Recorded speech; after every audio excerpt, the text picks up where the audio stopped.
Me and my best friend Tamsin were sitting on my couch, binging old episodes of Kitchen Nightmares, and whining about how we had nothing to eat except half a bag of stale pretzels and a questionable jar of pickles in the fridge. It was one of those late nights where everything feels a little too quiet, and the air hums with the kind of boredom that makes you do dumb things. Tamsin was like, "Okay, I know it's late, but I need some gummy worms and a Slurpee like yesterday." I laughed, but I was already grabbing my keys. The gas station down the road was open 24/7, and honestly, a snack run sounded like the most exciting thing to happen to us all week. We didn't even bother changing out of our pajamas. We just slid into hoodies and Crocs and headed out like a couple of gremlins. We pull into the gas station parking lot, and it's empty except for one car idling by the air pump.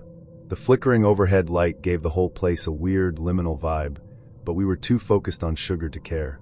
We trotted inside, giggling like middle schoolers, and started loading up on snacks like we were preparing to be snowed in for a week. As I was comparing sour gummies, my phone buzzed. It was a notification from Tinder. Now let me explain something about me and Tinder. I use it the way some people use crossword puzzles. I'm not looking for the love of my life, I'm just passing the time. But this guy, Selim, had messaged me a couple of days ago, and we'd actually had a decent conversation. He was funny, didn't come on too strong, and he had a dog in his profile picture, which is basically crack for me. "Look," I said, flashing my phone screen to Tamsin. "Hot dog dad just messaged me again." She glanced at it, squinting. "The guy with the jawline? Oh, he's cute. What did he say?" I read the message aloud. "Still up? I know a spot that has the best view of the city." Tamsin snorted. "That's code for let's make out in my car." I rolled my eyes. "Probably. But I mean, I'm bored. And he hasn't said anything gross yet." She gave me a long, skeptical look. "You're not actually thinking of meeting this guy, are you?" I shrugged. "Why not? It's public. It's just a view. Worst case, I ghost him and go home." She sighed. "This is how girls die in horror movies. Just saying." I laughed, but something about her tone stuck with me. Still, I texted Selim back. "I'm out with a friend right now, but maybe later." He responded almost immediately. "Cool. I'll be up for a while. Let me know." We paid for our snacks and drove back to my apartment. Tamsin crashed on the couch with her candy haul, and I went to my room, still texting Selim. He seemed genuinely funny, like not internet funny, but actual human being funny, and he suggested we meet up for a quick drive to a scenic lookout spot. It was about 20 minutes away, just outside the city. He even offered to pick me up. "Girl," Tamsin called from the living room. "Are you actually going to go?" "I think so," I replied, debating which pair of leggings made me look like I had my life together. "You better text me the address, and his license plate, and a selfie. And if you die, I'm haunting your ghost for making dumb decisions." I laughed, but I did send her a screenshot of his profile and told her where we'd be going. I even turned on my location sharing, because I'm not completely reckless. Selim pulled up in a black SUV exactly when he said he would. He looked just like his photos, which was already a win in the world of online dating. He was wearing a hoodie, joggers, and had this easy confidence about him that made me trust him a little too quickly. "Hey," he said, giving me a once-over and smiling. "You look exactly like I imagined." I smiled back and got in. "And you look like you're about to sell me a subscription to a protein powder pyramid scheme." He laughed. "Fair." The drive was chill. We had music playing low, and conversation came easily. He told me he worked in tech, had a rescue dog named Jupiter, and liked hiking on weekends. I talked about my job in marketing, my love for true crime podcasts, and how I once got stuck in a porta-potty for 20 minutes during a music festival. We were vibing. Then we got to the lookout point. It was empty, like pitch black empty. No other cars, no people, just trees, silence, and the faint glow of the city in the distance. "This is the spot," he said, putting the car in park. I immediately felt a little uneasy. "You weren't kidding when you said it was quiet." He nodded. "That's the best part. No light pollution." We sat there for a minute, talking about constellations and city lights. And then it shifted. He leaned in closer, not in a romantic way, but like he was about to say something serious. "You ever feel like people don't really know you?" he asked. I blinked. Sometimes. I guess." He looked at me dead in the eyes. "Like, what if you're not who you think you are?" I laughed nervously. "That's a little existential for a first date." He didn't smile. "No. Like really? What if you're a completely different person when no one's watching?" I shifted in my seat. Okay, I think I'm gonna head home. He nodded slowly, then said, "You're smart. Most girls would have waited." Waited for what? I didn't ask. I didn't want to know. I pulled out my phone and pretended to get a call. "Hey," I said into the phone. "Yeah. Oh no, what happened?" "I'll be right there." I looked at Selim. "My friend Tamsin's having a panic attack. I need to go."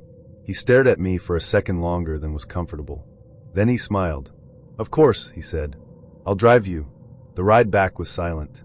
I kept my hand near the door handle the entire time, heart pounding. Every time we stopped at a red light, I debated whether to jump out. But I didn't want to make him angry. Not yet. We got to my apartment, and I practically launched myself out of the car. "Thanks for the ride," I said, already backing away. "Anytime," he said, that weird smile still plastered on his face. I waited until he drove off before I ran inside and locked every door and window. Tamsin looked up from the couch. "Well," I collapsed onto the cushions next to her. "He was a serial killer. I'm almost sure of it." She handed me a gummy worm. "Welcome back. You owe me a Slurpee." You know that moment in a relationship when you think, wow, this is going really well. What could possibly go wrong? Yeah, that should have been my red flag. So this happened when I was living in New York City, freshly 27, working a semi-stressful job in digital media, and trying to convince myself that dating apps weren't a complete waste of time. That's when I matched with Vihan. Vihan was, well, he was the kind of guy you swipe right on and then immediately check if it's a mistake. But no, he was real. Tall, clean-cut, with this kind of quiet confidence that didn't feel performative. His bio said he was in finance, of course, liked jazz, spoke 3 languages, and had a dog named Buntai. I don't know why, but that name made me laugh so hard I had to message him. Our first date was at a rooftop bar in the East Village. We talked about everything: work, family, politics, Indian food. He was born and raised in Jersey, but his parents were from Mumbai, and he had that perfect mix of East and West. Smart, articulate, respectful. He was also refreshingly honest. Which is how I found out about Arusha. I think it was our second or third date when he brought her up. Not in a shady way. He was actually very upfront. "I just want to be clear about something," he said, sipping his whiskey. "My best friend is my ex." I blinked. "Oh, yeah, Arusha. We dated for about 2 years. Our families are really close. We even had this brief phase where they tried to arrange something long-term." I raised an eyebrow. "Like marriage?" He laughed. "Yeah, but we weren't into each other like that. No chemistry. We broke up on good terms and stayed friends." I'm not going to lie, my inner jealous gremlin perked up immediately. But he was being honest, and I appreciated that. I've dated enough men who lie about their exes, or worse, still sleep with them and call it closure. So I nodded and said, "Thanks for telling me. Just don't expect me to sing duets with her at karaoke." We laughed. Fast forward a few weeks, and I was really starting to like him. We'd gone on 5 or 6 dates, all great. He was attentive, funny, and always picked places with good food and even better drinks. So when he invited me to meet his friends for karaoke in K-Town, I was excited. Meeting friends? That's a big step. "Everyone's going to be there," he said. "It'll be fun." "What kind of vibe are we talking?" I asked. "Casual karaoke or like competitive Broadway auditions?" He grinned. "Somewhere in between." The night arrived. I wore a black jumpsuit and my lucky red heels. We met outside the karaoke lounge, this neon-lit building with half the sign flickering and a smell of fried food lingering in the air. His friends were already inside. As we walked toward the reserved room, I asked, "So, is Arusha coming?" He paused. "Yeah, she's part of the group. But don't worry, it won't be weird." I gave him a slow nod. "If you say so." We walked into the room, and there she was. Arusha was stunning. Like, unfairly stunning. She had this effortless grace, a long satin dress, and a laugh that turned heads. She looked up, saw me, and smiled politely. "Hi, you must be Elira," she said, standing up to greet me. "I've heard a lot about you."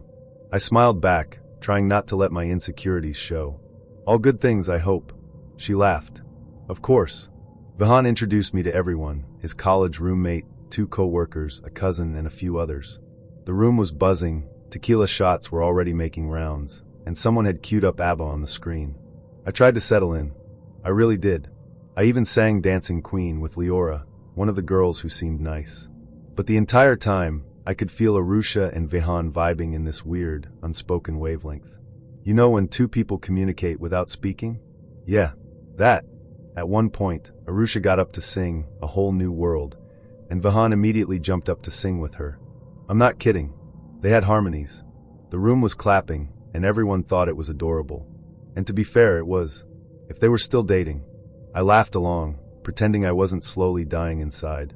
Leora leaned toward me and whispered, "Don't worry. They've always been like this.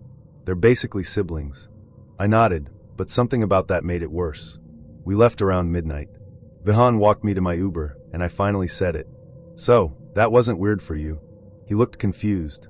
"What wasn't?" "You and Arusha doing a full Disney duet like it was 2010, and you're auditioning for Glee." He scratched the back of his neck. "It's just our thing. We've always done that." "Exactly," I said. "It's your thing, and I'm supposed to be the new thing." He frowned. "You're not a replacement. She's part of my past. You're my present." I sighed. It didn't feel that way tonight. He didn't say anything for a second. "I'll talk to her," he said. "If it makes you uncomfortable, I'll set some boundaries."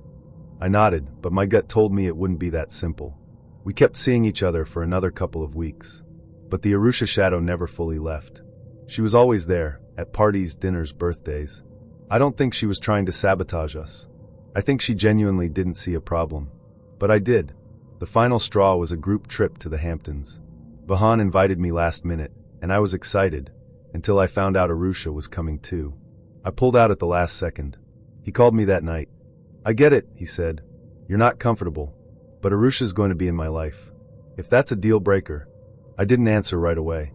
"I like you," he added. "A lot, but I'm not going to erase my past." And I respected that, truly. But I also had to respect myself. So I said goodbye. We parted kindly. No drama. No ghosting. Just two people who liked each other, but couldn't fit into each other's lives. It's a Friday night, I'm 2 glasses of wine deep, and I'm at Orion's apartment. Orion was, well, he was conventionally attractive in that I do Pilates and have a skincare routine kind of way. He had perfect teeth, a minimalist apartment that smelled like eucalyptus, and a Spotify playlist titled Mood. You know the type. We'd been talking for a few weeks, and while we hadn't done the overnight thing yet, the chemistry was definitely there. We'd flirted, made out like teenagers in the back of his car, and now here we were, finally about to spend the night together. So we're in his bathroom, brushing our teeth side by side. Romantic, right? That quiet little domestic moment where you're both half-dressed, sharing toothpaste, maybe thinking, okay, this could be something. And then, he stops brushing. Like suddenly. Mid-circle. I glance over, confused. "What's up?" He looks at me dead serious and says, "Before you stay the night, there's one thing you need to do." Now my brain is racing. Is he about to confess something? Is he married? Do I need to sign an NDA? What? I ask jokingly. Do I need to sign a waiver? He points, actually points, at the scale in the corner of the bathroom.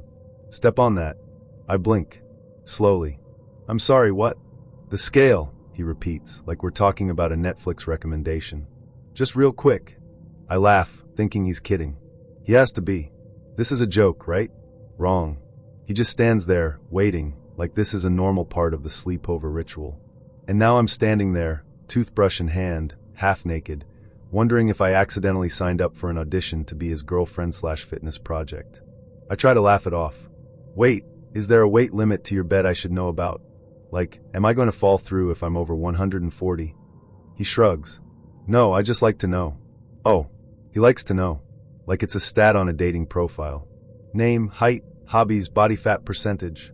I stare at him, trying to process what's happening. My mind is doing gymnastics, because part of me wants to stomp on the scale just to prove a point, and the other part wants to throw the scale out the window and never speak to this man again. I say, "You're joking, right? Like this is a joke." He doesn't answer. He just kind of smiles, like this smug, I do intermittent fasting smile. And that's when it hits me, he's serious. This man, this grown adult man, is asking me to weigh myself before I can stay the night. Now listen, I'm confident. I'm proud of my body. I've done the therapy. I'm not here to be anyone's before photo. But this was next level disrespect. So I did the only thing I could think of. I stepped on the scale, but I didn't look down. I stood there like a queen, toothbrush still in my mouth, and I said, "There. Are you satisfied?" He glanced down at the number, and I swear to you, he nodded, like he was inspecting produce at a farmer's market. I stepped off and walked straight into the bedroom, grabbed my bag, and said, "Actually, I think I'd rather sleep in my own bed tonight." He followed me, confused. "Wait, what? You're leaving?" "Yeah, Orion. I don't do weigh-ins before snuggles." He stammered something about just being honest, and everyone has preferences, but I was already at the door. Here's the thing, I get it. Attraction is personal. Preferences are valid. But reducing someone to a number on a scale before even offering them a blanket? That's not a preference. That's a power play. I got in my car, still in my leggings and oversized tee, and blasted Lizzo the whole way home. The next day he texted me, "Sorry if I came off the wrong way. Just trying to be real." I left him on read, because there's being real, and then there's being ridiculous. And I'm not stepping on a scale to prove my worth to anyone. We texted for a few days on Tinder. Nothing groundbreaking, but his messages had punctuation, and he didn't once say "you up" at 2 a.m., so already he was doing better than 85% of the app. Eventually, he asked if I wanted to grab Yogi, this frozen yogurt spot that every basic couple in the area seemed to post about. "Sure," I texted back. Frozen yogurt and awkward small talk. "Sign me up." Joran offered to pick me up, but I declined. I don't let strangers know where I live unless I've seen their LinkedIn. Instead, I asked my best friend Rena to drop me off and give me a fake emergency call in 30 minutes in case I needed an exit. You know the drill. He met me in the parking lot, already leaning against his car like he was in a low-budget rom-com. He wore a hoodie, joggers, and white sneakers that were a little too clean. We said hi, did the awkward hug thing, and started walking toward the shop. "So Yogi," I said, "is this your go-to first date place?" He grinned. "It's a great litmus test." I blinked. "For what?" He looked at me like I'd just asked him what 2 plus 2 was.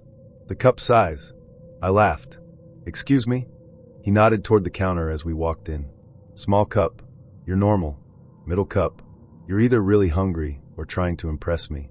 Big cup. You've got no self-control." I paused. "Is that a joke?" I asked. He shrugged like it was the most logical thing in the world.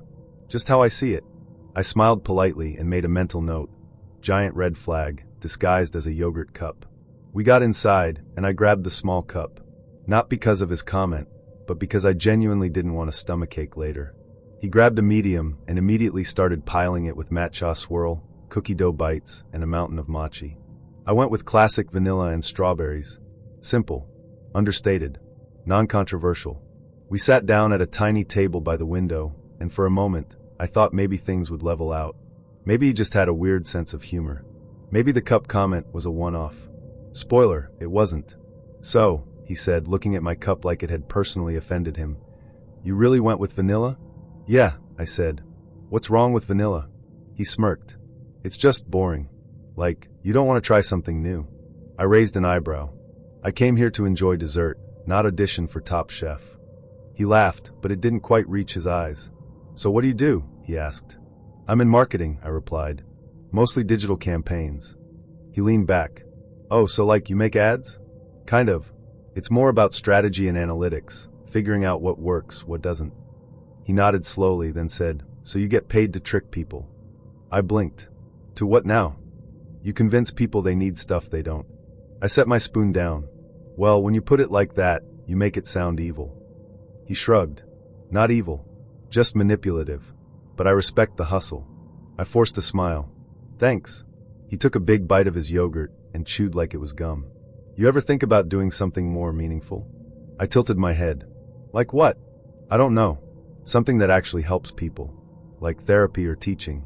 "Those are great jobs," I said carefully. "But I like what I do." He nodded again, but it was that smug nod people do when they're pretending to agree while silently judging you. I checked my phone. No emergency text from Rena yet. I made a mental note to stage one myself if she didn't call in the next 5 minutes. "So what do you do?" I asked, turning the question back on him. He smiled like he'd been waiting for me to ask. "I'm in crypto." Of course he was. "Oh," I said. "How's that going for you?" "Pretty good, actually. I just bought into this new token. Super underground. You probably haven't heard of it." I resisted the urge to say, "and probably never will." Instead, I nodded politely. You ever think about investing? He asked. I like to keep my money in places that won't disappear overnight, I replied. He laughed. You're funny. I like that. I took a small bite of yogurt and counted the seconds until this date could end. Then came the kicker. You know, he said, leaning in a little, this has been fun. Maybe next time we skip the yogurt and go straight to my place. I blinked. Excuse me? He leaned back, grinning. I'm just saying, we've got good chemistry. I smiled tightly. We've known each other for 30 minutes. Yeah, but I can tell. Tell what? That you're into me. I stared at him. For a second, I considered throwing my yogurt at his smug face.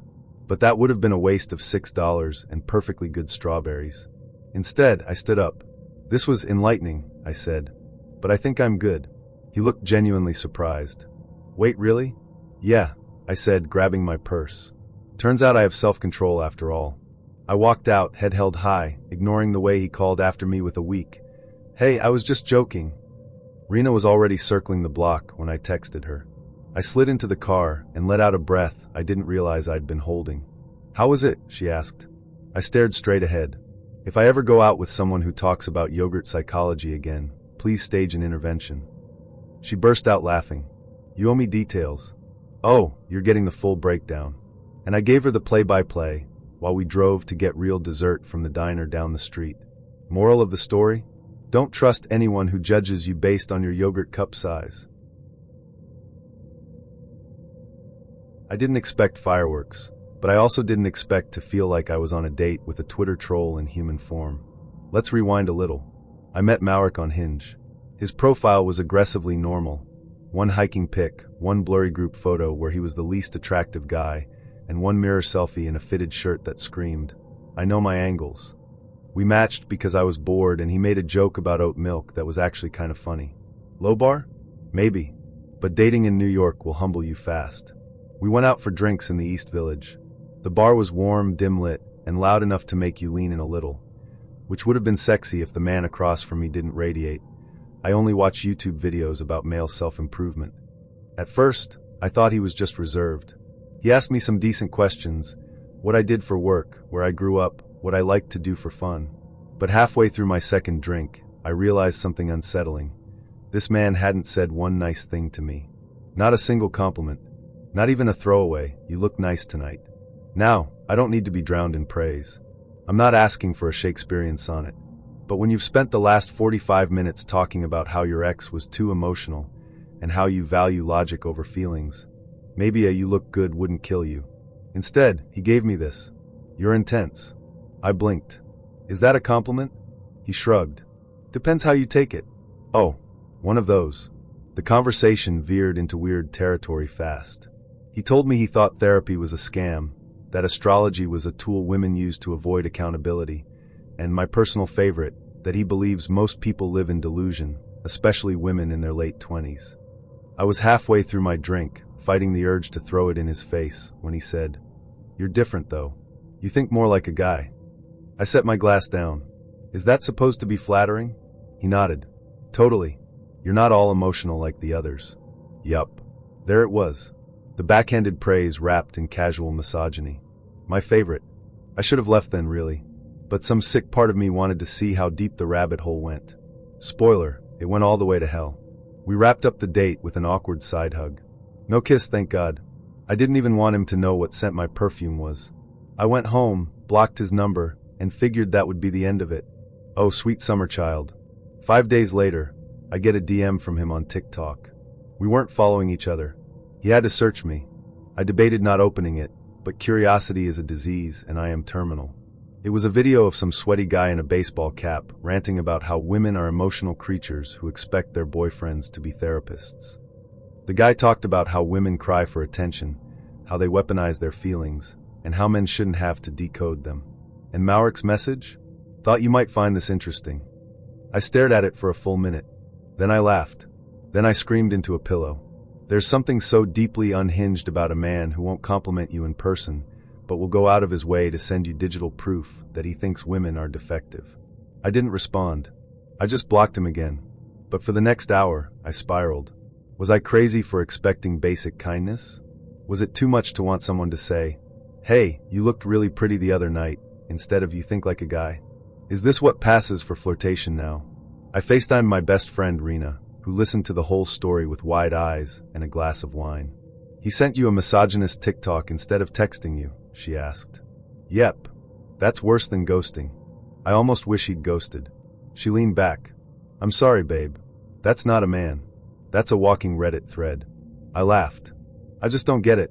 Why go on a date if you clearly hate women? She shrugged. Because they think they're the exception. They think you'll prove them wrong. Or worse, prove them right. I sighed. I'm so tired. She raised her glass. To emotional exhaustion and oat milk jokes. I clinked her virtually. Cheers. Later that night, I wrote in my notes app, because that's what I do when I'm trying not to send unhinged messages to people who don't deserve my energy. I wrote, Dear future date, if you think women are too emotional, maybe stop dating them. Or better yet, go to therapy and figure out why you're so angry at your mom. I didn't send it, but it felt good to write. Okay, let me just start by saying, I wasn't in my right mind. I was freshly divorced, dangerously optimistic, and spiritually susceptible to any man who used punctuation in a text. That's how I ended up giving my number to a man who would, eventually, make me question if I'd accidentally starred in a low-budget soap opera. Let's call him Tony. Not because that's his real name, but because it fits. You'll see. Tony looked like a living Pinterest board. Dark hair, stormy blue eyes, and that kind of jawline that makes you forget your standards. He had a car that purred like a satisfied cat and a habit of texting me back within minutes. I could a post-divorce woman with a depleted emotional immune system want. We matched on Hinge after 2 weeks of me saying I was taking a break from dating, which we all know is code for just waiting until someone hot makes me forget. Tony drove 2 hours to take me out on our first date. 2 hours. In LA traffic, that's basically a marriage proposal. He showed up with flowers, actual florist-wrapped, non-grocery store flowers, and hugged me like I was the welcome home scene in a rom-com montage. I was wearing a black wrap dress I bought specifically because it made me look like I had my life together. The minute he saw me, he literally skipped a stair to get to my front door. I melted. We went to a lovely Italian place, complete with candlelight and a waiter who called me Bella. Tony was charming, attentive, and smelled like sandalwood and secrets. He opened every door, listened when I spoke, and never once mentioned crypto. I was hooked. After dinner, I, again post-divorce and full of bad judgment, invited him to stay the night. Nothing scandalous happened, but we did cuddle like teenagers, and he kissed my forehead in the morning like he was imprinting on my soul. I let myself believe this could be something. We started texting daily. Morning memes, goodnight wishes, random voice notes where he told me he was thinking of me. He even told me he'd told his sister about me, which at the time felt sweet. It wasn't. Fast forward 3 weeks. We're in that blissful early stage haze where everything feels like a montage set to acoustic guitar. I'm telling my best friend Kayla, he's different. A cursed sentence. Never say it. She gives me the look, the knowing one, but lets me have my delusion. Then came the twist. We were talking one night, lying in bed, scrolling through old vacation photos on his phone. He shows me one from a trip to Big Sur. It's him, beach hair tousled, arm around a girl. Who's that? I ask casually. He pauses. Oh, that's Silas. Your sister? I ask, remembering the name. Yeah, he says.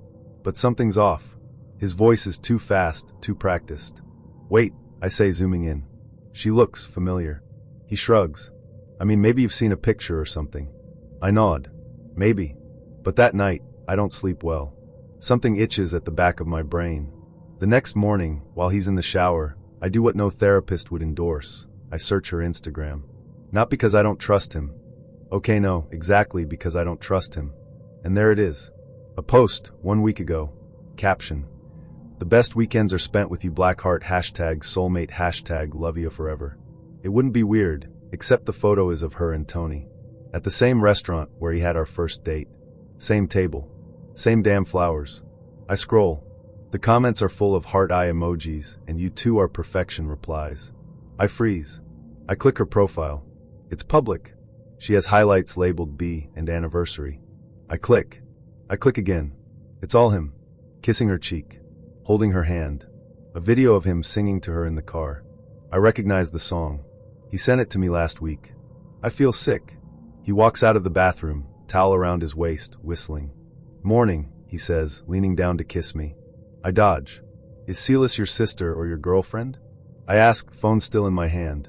His smile falters. What? I hold up the screen. This isn't sisterly content, Tony. He swallows. It's complicated. Complicated like you're dating her? No, he says too quickly. Well, yes. But. I cut him off. Is she your sister or not? He stutters. We're not biologically related. I blink. What? She's my stepsister, he says. We didn't grow up together. Our parents got married a few years ago. I stare. So you're dating your stepsister, I say slowly. And dating me. At the same time. He runs a hand through his hair. It wasn't supposed to happen. With either of you. Oh, that clears it up. I didn't mean to hurt anyone, he says. I laugh. You're dating your stepsister, Tony. She's not my real sister. Still not the defense you think it is. He sits down on the edge of the bed like his life is a country song. I'm just confused. I grab my bag. I'm not. He stands up, towel slipping slightly. Elira, wait. I felt something with you. Did you feel it before or after you kissed your not real sister in a boomerang? He winces. I open the door. I think you need therapy. And maybe a family tree app. He doesn't follow me.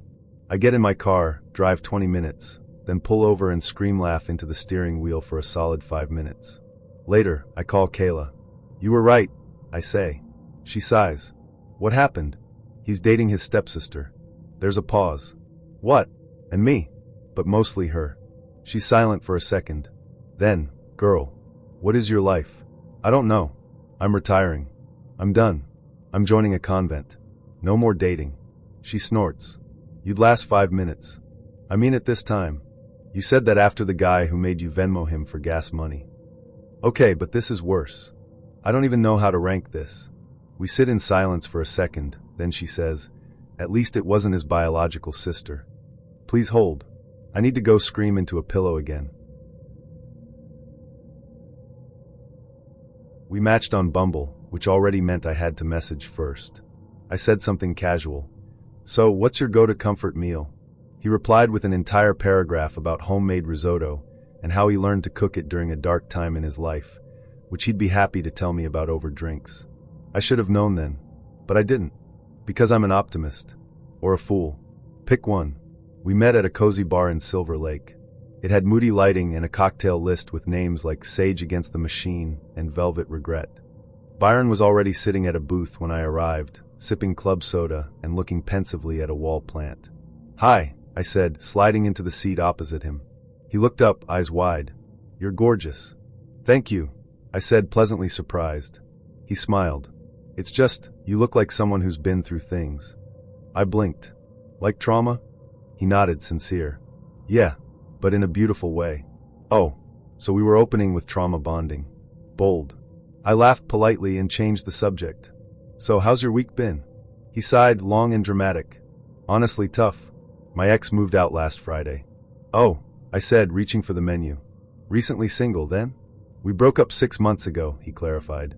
But she just moved her stuff out. It's weird seeing the apartment empty. I nodded sympathetically. But then he kept going. And going. I learned that they dated for 3 years, that she was a Pisces with a fear of commitment, that she never truly saw him, and that he'd written her a 12-page letter of closure, but never sent it because, what's the point of truth if it's not received with grace? By the time our drinks arrived, I knew her name, her dog's name, and her favorite tea blend. I took a long sip of my cocktail and tried to redirect. So what do you do for work? I'm in UX design, he said. But to be honest, I'd rather be a stay-at-home dad. I smiled, unsure if he was joking. Seriously, he added. I think I'd be really good at it. I'm nurturing. I make a killer-packed lunch. Do you have kids? He paused. No, but I want them. Like soon. I nodded slowly. That's cool. He leaned forward, elbows on the table. Do you want kids? Eventually. I'm not in a rush though. He looked disappointed. I just think people wait too long. Like love isn't about timing. It's about alignment. Sure, I said. But also timing is kind of important. He ignored that. Do you believe in soulmates? I believe in compatibility. He smiled like I'd just solved a riddle. You're guarded. That's okay. I can handle that. Oh no. Oh, I'm not guarded. I said, suddenly defensive. I'm just not ready to name our future children over cocktails. He laughed gently. You're funny. My ex wasn't funny. I took another gulp of my drink. He then launched into a monologue about attachment styles, casually diagnosed me as avoidant with anxious edges, and told me he could hold space for all my wounds. I hadn't even told him my middle name. 30 minutes in, I realized I wasn't on a date. I was in a one-man play about emotional labor, and I was the audience, the co-star, and the grief counselor. He asked what kind of music I liked, and when I said a little bit of everything, he said, "That's a trauma response." I blinked. What? People who can't pick a favorite usually grew up without permission to have preferences. I stared at him. Do you just psychoanalyze everyone who orders a drink? He smiled. Only the ones I feel deeply connected to. I texted my best friend Amari under the table, SOS. Byron is trying to wife me with his sadness. Fake emergency in 10. She replied, you want fire or flood? I typed, make it emotional. Something with a crying cousin. She called right on cue. I answered with a dramatic gasp. Oh no. Are you okay? Now? Okay. I'll be right there. I hung up and gave Byron my best regretful expression. I'm so sorry. My cousin's going through something. I have to go. He looked genuinely sad. Of course. But, before you go, can I ask something? Sure, I said, standing up. Would you be open to doing a check-in next week? Just to see where we're at emotionally. I blinked. We've been on one date. Yeah, he said. But I think we've opened a door. I'd like to keep walking through it. I nodded slowly. I think I'm gonna close it, actually. He reached into his bag and handed me a small notebook. I wrote this for you, he said. Just some thoughts. You don't have to read it now. I took it, stunned. Thanks. He looked proud. You're the first person I've felt hopeful about in months. I walked out, notebook in hand, and immediately tossed it in the nearest recycling bin. Amari was waiting in her car around the corner. How bad? He called me his emotional mirror and asked if I wanted to co-parent. She blinked. Was this during appetizers? Before the drinks arrived. She cackled. Girl, you attract the emotionally constipated like moths to a flame. I'm gonna start telling dates I'm a lizard trainer. Maybe that'll filter them out. You wish. We drove to a diner and ate pancakes at midnight while laughing about how I apparently look like someone who wants to be a stepmother to a stranger's imaginary toddlers. We met at a friend's dinner party in Echo Park. He was tall, soft-spoken, and dressed like a Wes Anderson character. Corduroy jacket, mismatched socks, and a small notebook in his back pocket. He talked about poetry, his love for Radiohead, and the time he lived in Lisbon to heal. Naturally, I was intrigued. We exchanged numbers. He waited 2 days to text me, which felt charmingly restrained. Our first few conversations were filled with voice notes and Spotify links. He had that kind of presence that makes you put your phone down slowly and think, okay, maybe. He invited me over for dinner. I'm cooking, he said. Don't worry, I've done this before. No food poisoning. I wore a sweater that said, I'm casual but also emotionally available, and brought a bottle of red I couldn't pronounce. He greeted me like we'd known each other in a past life, warm hug, hand on the small of my back, eyes that lingered. The food was actually good. Pasta from scratch. A salad with shaved fennel. He even had real napkins. I was impressed. He talked about his work as a sound designer. I talked about a recent campaign I'd finished. We talked about art, loss, and what it meant to feel seen. Then, somewhere between the second glass of wine and Radiohead playing softly in the background, he leaned in and said, You're everything I've been looking for. I blinked. That's a strong statement. He smiled, unbothered. I don't care. I'm just being honest. I didn't know what to say. I mean, I liked him. He was thoughtful, gentle, sincere. But we hadn't even kissed yet. Then he said it. I think I'm falling in love with you. I laughed. Instinctively. Not because it was funny, but because my nervous system short-circuited. We've known each other for 3 weeks, I said. I know, he replied, eyes locked on mine. But time means nothing when it's real. Okay. That's when the alarms started going off. But I ignored them. Because I wanted to believe it. I wanted it to be real. We kissed. It was soft, slow, and deliberate. The kind of kiss that makes you forget your own name for a moment. Then we moved to the couch. He put on a Bon Iver record, of course he did, and wrapped a blanket around us. His hands were warm. His cologne smelled like cedar and longing. And then, just as I was starting to relax, he sat up. I need to tell you something, he said. Here we go. I braced myself. Secret child? Criminal record? Flat earther? Mariah, he said. My ex. I nodded slowly. Okay. She broke me, he said, voice cracking. Oh no. She just left. After 4 years. No warning. One day she was there, the next gone. I reached for my wine. She said I was too much, he continued. That I felt things too deeply. That I overwhelmed her. I'm sorry, I said. And I meant it. But I also didn't want to be part of his post-breakup processing. Then he put his head in my lap. I wish I were joking. He curled into me like a child, arms wrapped around my waist, and started crying. Actual tears. Into my jeans. I don't know how to let go, he whispered. Neither did I. Of him. Of this moment. Of the growing realization that I was not on a date. I was in an emotional hostage situation. I froze. Do I rub his back? Do I say nothing? Do I call an Uber? He kept crying. I kept sitting there, petting his hair like a very confused therapy cat. Eventually he quieted. Sat up. Wiped his face. Sorry, he said. It's okay, I replied automatically. No, it's not, he said. I ruined tonight. I opened my mouth to say something, but he cut me off. When I said I loved you, I meant it. But I think I was also trying to replace her. And that's not fair to you. I nodded. It's really not. He looked down. I think I need more time. To what? Heal. Dead angle? Stop sobbing on women's thighs? He didn't laugh. Neither did I. I grabbed my bag. I'm gonna go. He stood. Can I walk you out? No, I said. I think we've had enough intimacy for one night. He didn't argue. I got in my car and sat in the driver's seat for 5 minutes, staring at the road, wondering how I'd gone from pasta and poetry to being an unwilling emotional sponge. I texted Simone. He told me he loved me. Then cried in my lap about his ex. Simone, I'm sorry, what? Me like full body sobbing. Simone, girl, were your jeans waterproof? I laughed. Then cried a little. Then drove home. Love bombing is sneaky. It feels like magic until it turns into a smoke grenade. And what's worse, it almost worked. I almost let it sweep me away. You'd think getting stood up would be more dramatic. Like violins playing while you wait in the rain, clutching a red rose and staring into the distance. But in reality, it's just fluorescent lights, a lukewarm soda, and the slow, sinking realization that no one's coming. Let me set the scene. It was a Friday night. The kind of night when you want to feel wanted. I'd had a long week, work drama, a random parking ticket, and 2 back-to-back. Hey, sorry, I'm just not in the right place emotionally texts from other men. I didn't need fireworks. I just wanted popcorn, a dark theater, and someone's arm around me. Enter Brian.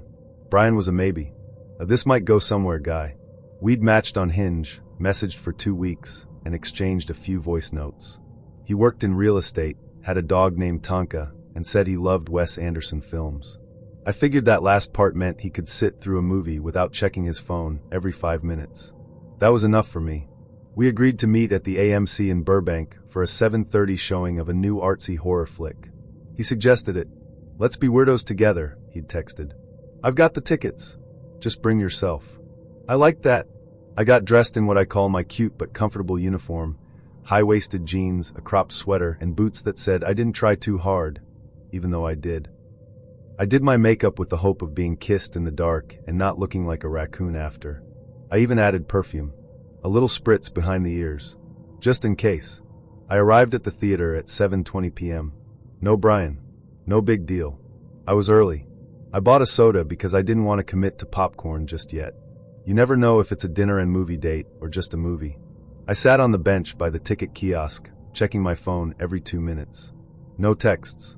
No missed calls. At 7:28, I texted.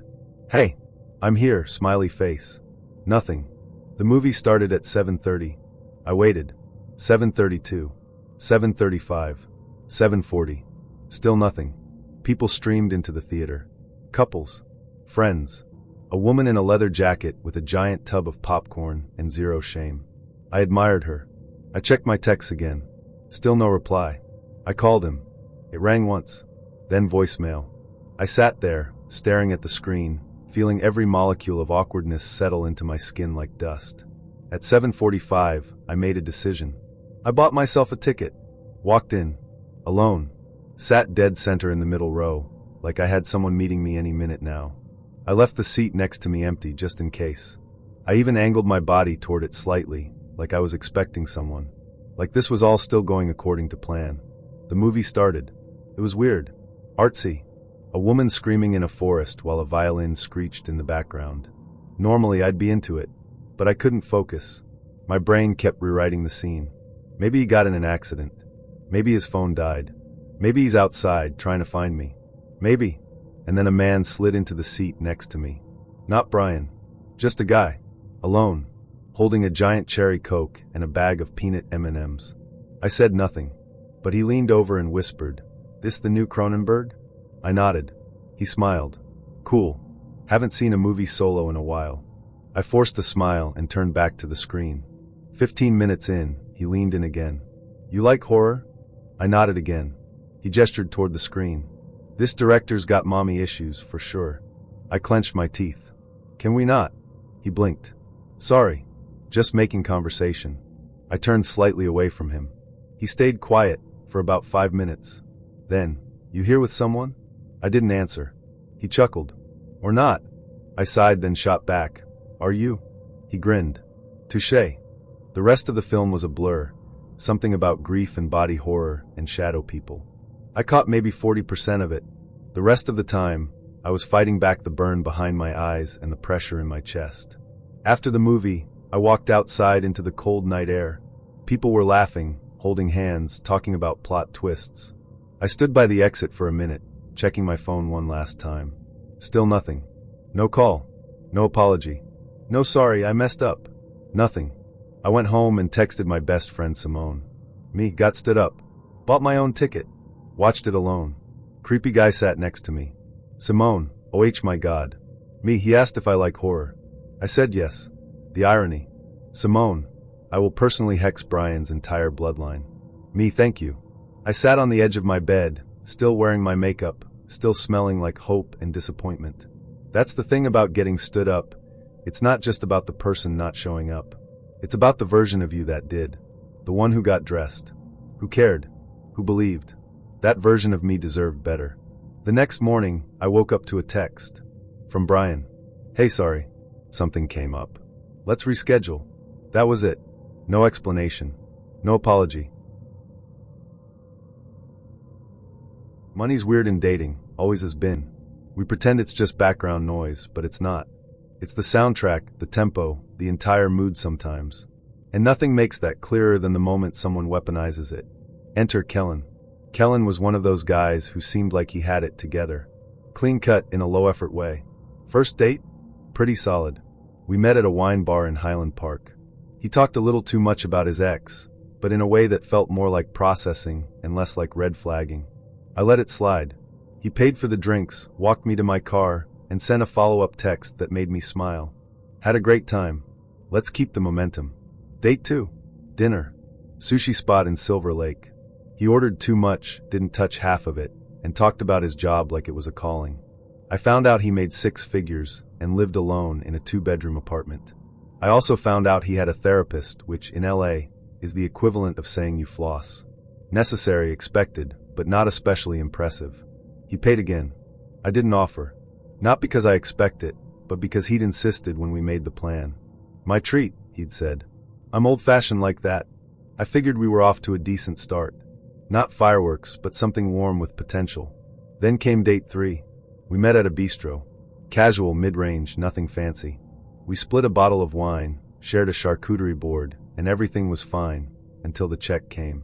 The waiter placed the bill between us, and I instinctively reached for my purse. But Kellen stopped me. No, he said. This one's yours. I looked up. Oh, he smiled. You're paying for the 3rd date. I blinked. Is that a rule? He leaned back, smug. I think it's fair. I paid for 1 and 2. You get 3. I nodded slowly. Sure. I don't mind paying.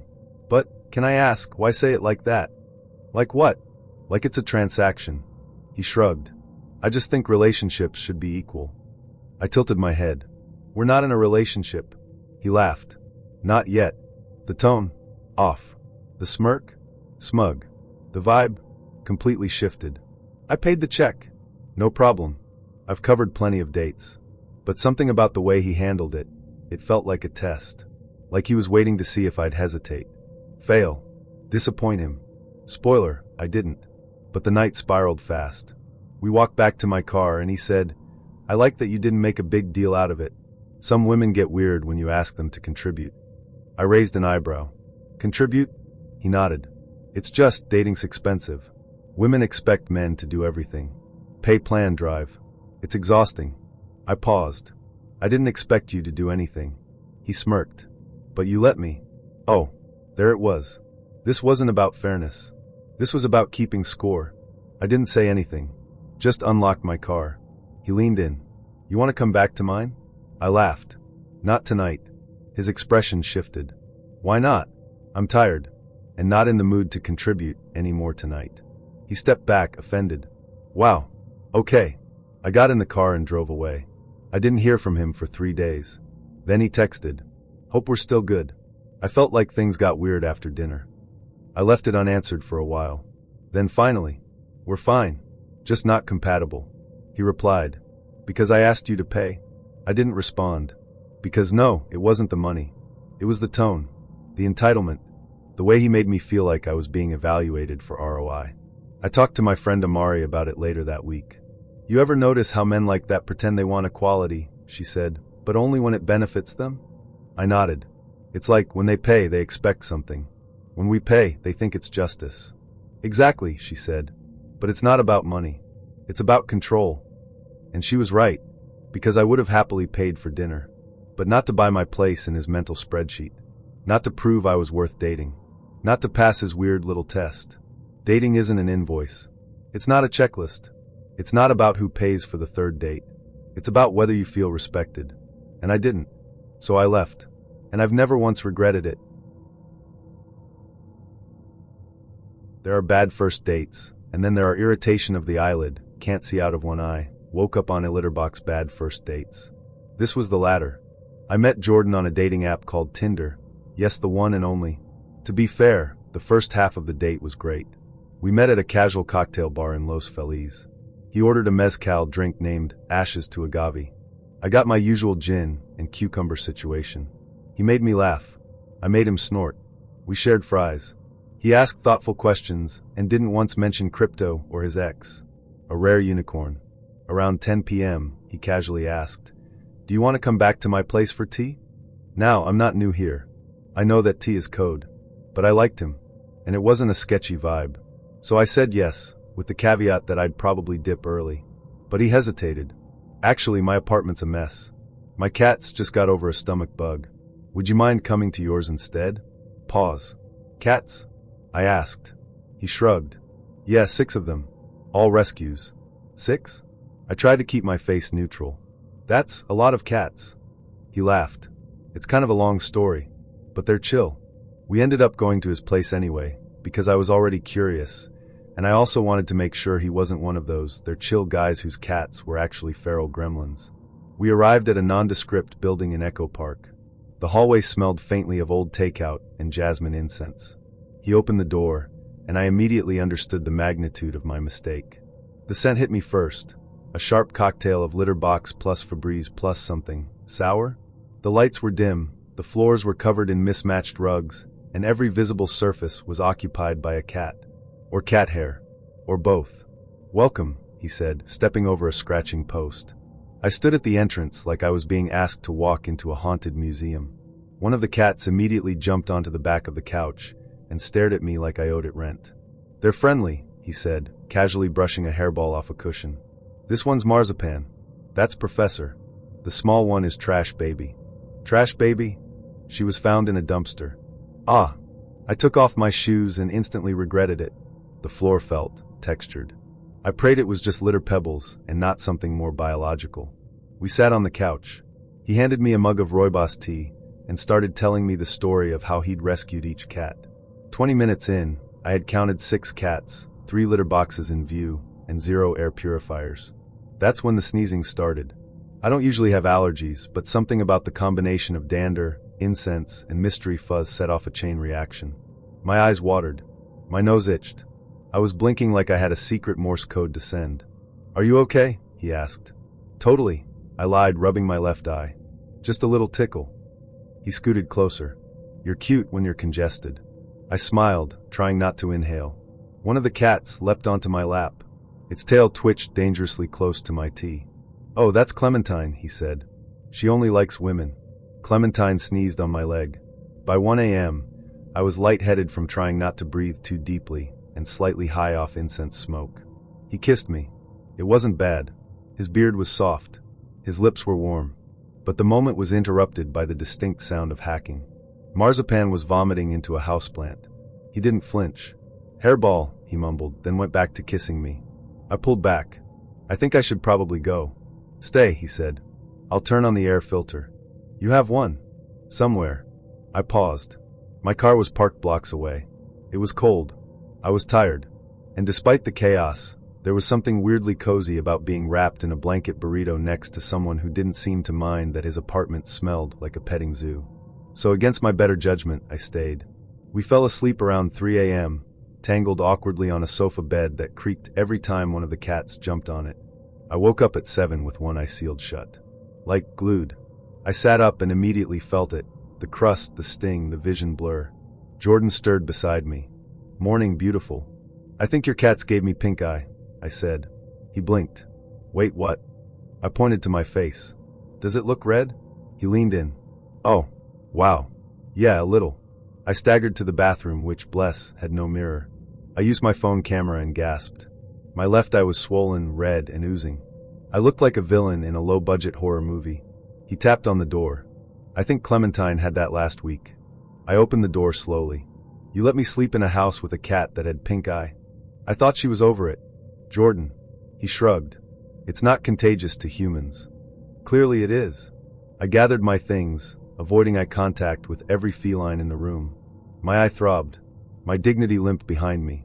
As I reached the door, he said, So, want to hang out again once your eye clears up? I turned slowly. Maybe we start with 30 minutes in a public park. No cats. No cushions. No contagions. He grinned. You're funny. I blinked slowly with one eye. I spent the next 3 days on antibiotic eye drops, texting my friend Simone updates like, Me Catman gave me pink eye. Simone, I told you. Never trust a man with 6 cats. Me.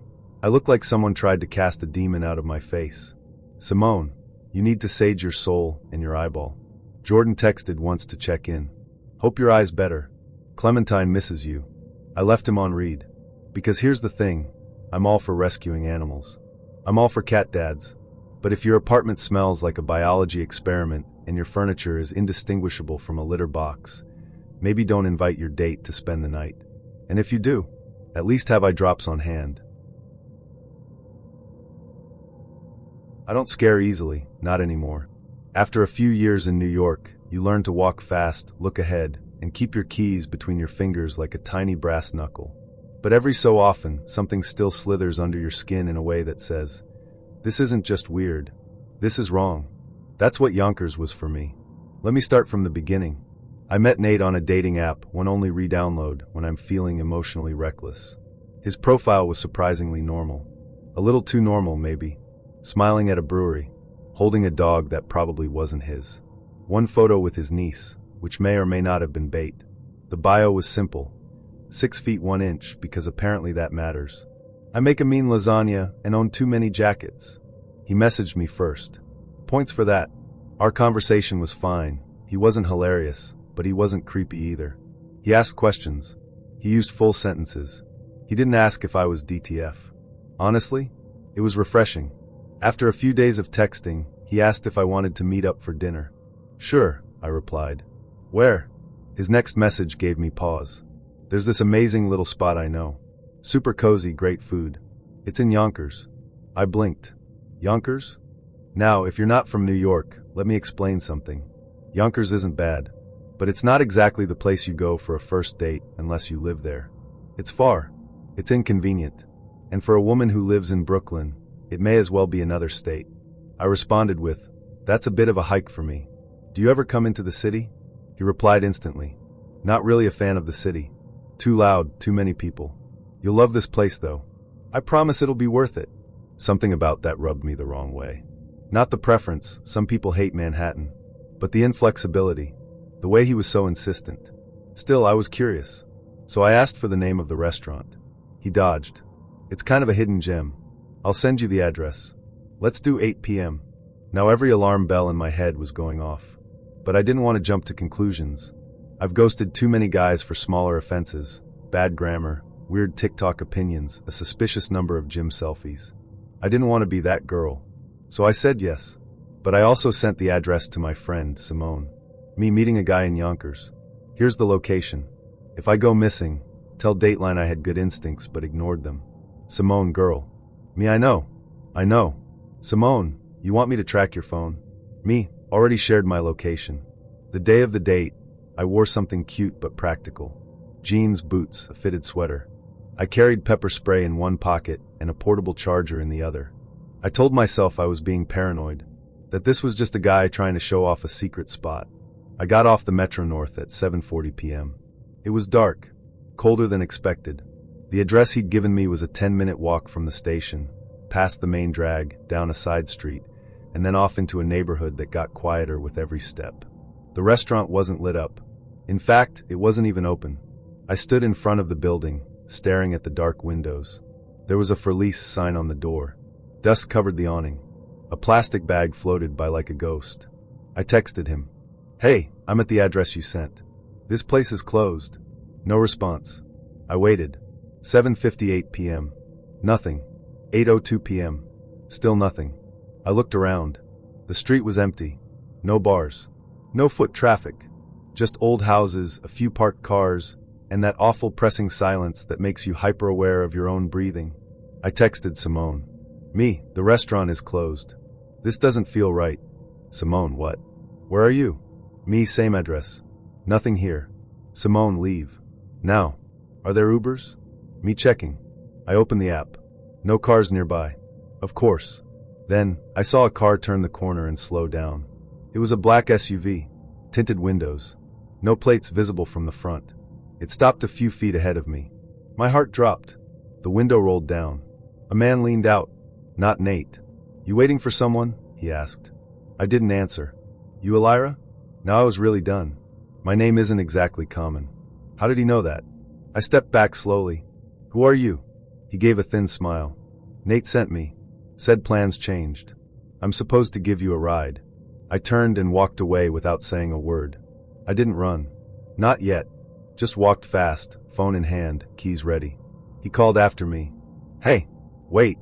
You don't have to walk in the cold. I didn't look back. I turned the corner, ducked behind a bush, and called Simone. Call me a car. Now. Send it to the gas station on Elm and 12th. Turn your tracking on. She didn't ask questions. Just said, on it. I crouched there, heart pounding, breath fogging up the screen of my phone. The SUV didn't follow. At least not visibly.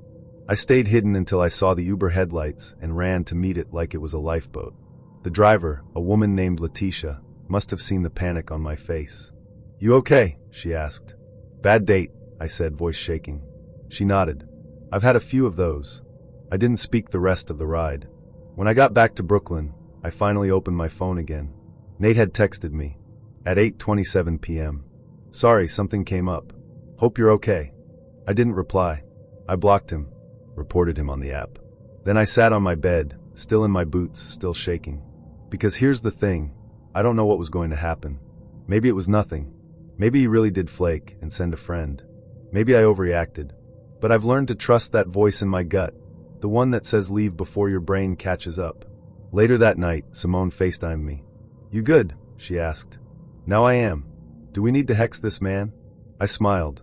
He's not worth the spell ingredients. She was quiet for a moment. Then she said, I'm glad you listened to yourself. Me too, I said, because I almost didn't. And every woman I know has a story that starts the same way. I never thought I'd end up dating someone like Corvin. Not because he was intimidating or anything like that. Actually, when I first met him, he seemed like the most relaxed, low-pressure guy on the planet. It was that kind of easy, quiet charisma that draws you in without trying too hard. But if I've learned anything since then, it's that danger rarely shows up in obvious ways. Sometimes it wears a hoodie, tells good jokes, and texts you memes until you feel like you're safe. And by the time you realize you're not, it's already too late. We met on an app one barely used. I was bored lying on my couch, thumbing through profiles while reruns played in the background. I wasn't looking for anything serious, just killing time. We started talking. It was easy. He was funny, not in a loud, attention-grabbing way, but dry and thoughtful. The kind of guy who sends you a picture of a raccoon holding a donut at 2 a.m. with the caption "Me." We exchanged playlists, talked about obscure movies. He didn't ask for photos, didn't push for anything flirty, just talked. I liked that. After a few days, he asked if I wanted to meet. He suggested a dive bar just outside the city. Not a scene, he said, but they have the best fries in the county. I agreed. The bar was gritty but charming, neon lights buzzing overhead, dusty jukebox in the corner, and mismatched chairs that looked borrowed from a garage sale. I showed up early, a little nervous. Corvin arrived 5 minutes late, smelling like clean laundry and tobacco. He wore a dark green hoodie and black jeans, and his smile was exactly like his photos, soft, a little crooked on the left side. We grabbed drinks and a basket of fries. Talked for 3 hours. I remember thinking, this might actually be something. He was smart, but not show-offy. He listened. He laughed at my jokes without making it seem performative. There was a quiet confidence to him, like someone who didn't need to prove anything. But even then, something felt off. Not in a way I could name. Just a flicker in the back of my mind. The way he kept checking over his shoulder every time the front door opened. The fact that his phone never left his pocket, screen side down. I told myself I was being paranoid. The next few weeks flew by. We saw each other every few days, dinner, late-night drives, lazy Sundays binge-watching weird documentaries. We didn't talk about labels, but we were definitely dating. I started staying over at his place more often. That's when things started to change. Corvin lived in a spotless apartment on the edge of downtown. Too clean, actually. The furniture was sparse. No books, no decorations, no clutter. Just a black leather couch, a glass coffee table, and a bed with gray sheets that looked like they belonged in a catalog. The only thing on the walls was a large canvas painting in the living room, abstract swirls of crimson and black. I didn't think much of it until one night I bumped into the frame while we were rearranging the couch cushions. It shifted. Behind it, I saw the edge of a keypad safe built into the wall. "Don't poke around," he said too quickly. I wasn't, I lied. He didn't smile, just adjusted the painting and walked into the kitchen. I sat there, heart racing. It wasn't just the safe. It was the way he said it. Flat. Cold. Like a switch had flipped. That was the first time I felt afraid. Still, I didn't walk away. Not then. I told myself he was just private. Maybe he had a troubled past. Maybe it was a gun safe or old documents. I didn't want to be the kind of person who jumped to conclusions. But the signs kept piling up. There were visitors, always men, in and out of his apartment at weird hours. They never stayed long. One would come in with a small duffel bag. Another would leave with a thick envelope. Corvin never introduced them. They barely spoke, just nodded at each other and disappeared. When I asked about it, he shrugged. "Work stuff." "What kind of work?" I asked. "Consulting," he said. "For?" He smiled. "People who don't ask too many questions." That should have been my cue. But I didn't leave. One afternoon, I was sitting outside a cafe waiting for him when I noticed a black car parked across the street. It was idling, engine running, but no one got out. The windows were tinted pitch black. I couldn't see the driver clearly, but I caught a glimpse, just a silhouette, watching me through the rearview mirror. When Corvin finally showed up 10 minutes later, the car was gone. "You okay?" he asked. "Yeah," I lied. But my fingers were shaking. That night, I stayed at my own place. The turning point came 3 weeks later. I was in his apartment, looking for a phone charger. He had a drawer in his living room that he always kept locked, but that night, it was slightly ajar. Curiosity got the better of me. Inside were bundles of cash, neatly stacked, wrapped with rubber bands. Probably tens of thousands. My breath hitched. I closed the drawer quietly and sat back down. When Corvin came out of the shower, I pretended nothing was wrong, but my mind was spinning. I didn't sleep that night. The next day, I started distancing myself. I made excuses, said I was busy with work. But Corvin noticed. He started texting more, calling, asking where I was, who I was with. His tone changed, less casual, more clipped. "Don't disappear on me," he said once, and I couldn't tell if he was joking. One night, I was at his place when there was a loud banging on the door. Corvin jumped up, grabbed his phone, and started yelling into it. I heard phrases like shorted delivery and wrong drop point. 2 men burst in. One bald, the other with a facial scar. They looked like they hadn't slept in days. The air was thick with tension. I sat frozen on the couch while they argued in low, angry voices. Corvin never raised his voice. He just stared them down until they left. Afterward, he looked at me and said, "Maybe you should stay away for a while." "I think that's a good idea," I whispered. That was the last time I saw him in person. I spent the next few days in a fog. I blocked his number, deleted the app, turned off my phone more often than not. But even then, I couldn't shake the feeling that I was being watched. I saw the black car again, parked a block from my apartment. Then it was gone. A week later, I got a call from a blocked number. I didn't answer. Then came the news report, a drug bust downtown. Photos of cash, weapons, and pills spread across a table like trophies. The article mentioned a network of dealers. One name stood out, someone known as C, still at large. Corvin. They hadn't found him. He was gone. No trace. I wanted to feel relief. But I didn't. Because if Corvin was still out there, it meant he could come back. And if he knew I'd seen too much, if he thought I might talk. I changed the locks on my apartment. Started carrying pepper spray. I told a few close friends what happened, but I left out the worst parts. I didn't want them to know how deep I'd been dragged into something I couldn't name. I kept seeing his face in crowds, hearing his voice in my dreams, wondering how someone could be so careful, so calculated, and still manage to feel so real. I used to think the scariest part of dating apps was the awkward small talk or the inevitable ghosting. Maybe the occasional unsolicited photo or the guy who thinks Netflix and chill is a personality trait. But that was before Aaron. Before I learned that the real nightmare doesn't come with warning signs or red flags. Sometimes it comes in silence. He messaged me first. "Top 3 worst movies you've ever seen but secretly loved." I laughed. It was clever without trying too hard. I replied, and we started talking. The conversation was easy. He was funny, a little awkward, but charming in a way that felt safe. We messaged for a few days, nothing intense, just casual back and forth. He asked if I wanted to meet, but I wasn't feeling it. I said, "You seem cool, but I'm not really in a place to date right now." He replied, "No worries. Stay weird." I thought that was the end of it, but it wasn't. The next morning, I got a message from him. Just a waving hand emoji. I ignored it. Then another message later that night. "How's your day?" I didn't respond. The next day, another message. Still thinking about our movie talk. "You ever watch that one about the killer toaster?" I muted the conversation. Then he started calling. Not constantly, just once or twice a day. Always at odd hours, 2:13 a.m., 11:47 p.m., 5:06 a.m. I never answered, and he never left a voicemail. Just missed calls from unknown. I blocked him on the app. Unmatched. Deleted our message history. I thought that would be enough. But the next day, my phone rang again. Same random time, same silence on the other end. I answered once, thinking maybe it was a glitch or someone else. "Hello?" Nothing. No breathing. No noise. Just dead air. I hung up. The silent calls kept coming. At first, I thought it was a coincidence. My phone had been weird before. Glitches happen, right? But then the text started. Messages with no content, just blank bubbles. Sometimes a single period. Sometimes random symbols. Once, an empty message with a timestamp and nothing else.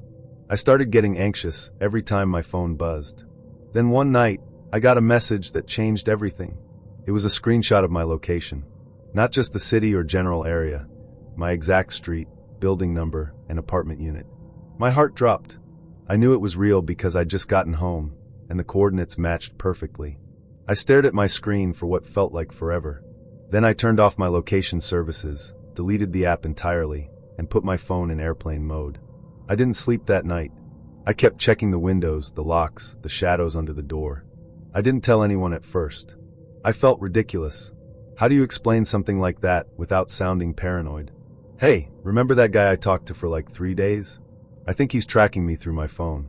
It sounded crazy, even in my own head. But the messages kept coming. New numbers each time. New apps.